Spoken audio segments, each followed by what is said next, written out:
Hey everyone, and welcome back to another great episode on the Hope and Renewal podcast. This is where faith meets real life and hard truth is held with compassion. Again, this is your favorite host, Antonio Banks. I want to thank you for tuning in, and I hope and pray that this message touches your heart, and if it does, please share it with somebody else. Today's episode is We Are All Not the Same. See, we are all not the same. And yet, in today's world and in society, we seem to forget that. Too often, we don't see people for who they truly are. We actually see them through the labels someone else has put on them. One person's mistake becomes the whole group's reputation. See, you can live right, walk straight, and carry yourself with integrity and still be thrown in the same box as someone who chose the opposite. In a world that is so quick to judge and slow to listen, guilt isn't measured by what you've done.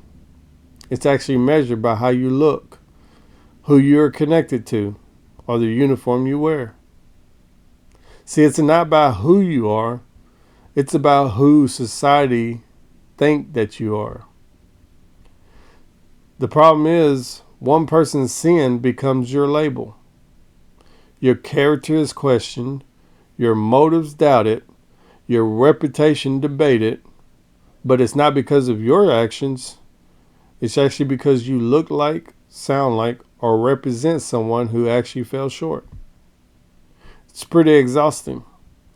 It's exhausting to live under a system full of assumptions. Take, for example, that college student in Jacksonville, Florida, got pulled over, hands visible, held at gunpoint, his window smashed, punched by an officer. The nation was outraged. Many seen it as a proof of systematic problems, and suddenly it's all cops or bad cops. But let's be honest, that's not the truth. One officer's wrongdoing does not define the entire profession. It's like the same in relationships. A lot of women have said a man cheats, and suddenly all men are unfaithful.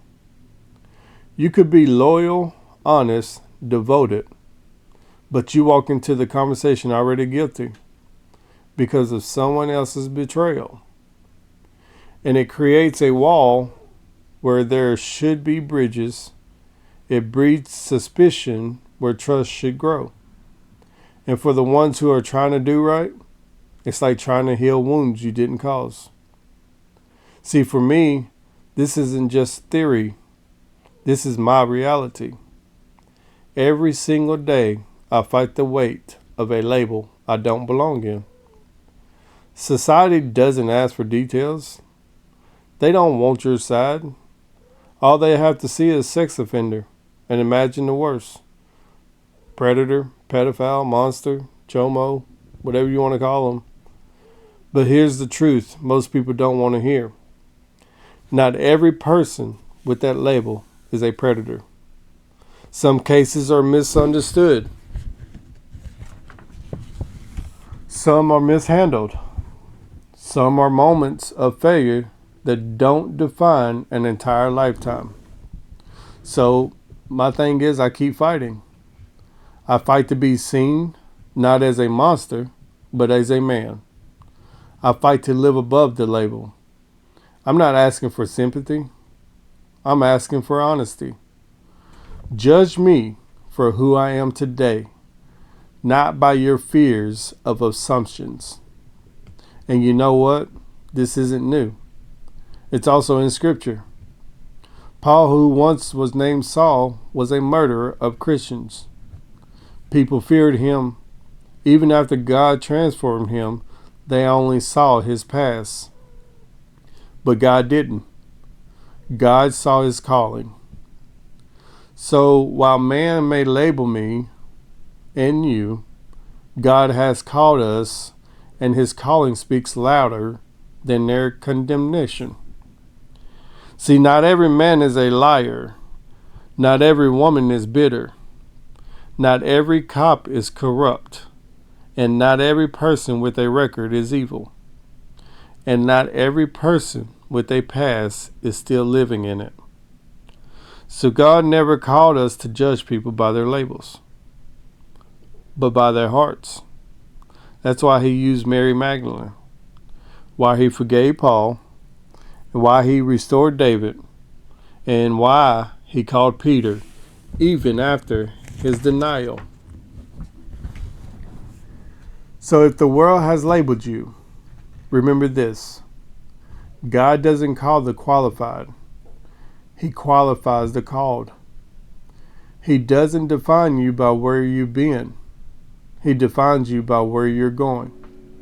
See, we are not all the same, and thank God for that.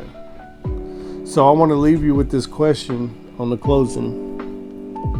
Are you seeing people through God's eyes or through the labels the world has given them?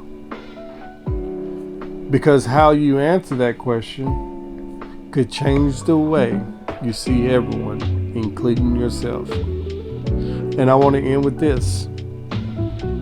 Thank you for choosing the Hope and Renewal. I hope and pray that this message touched your heart. And if it did, please share with somebody else. And always remember, we are all not the same. And God bless.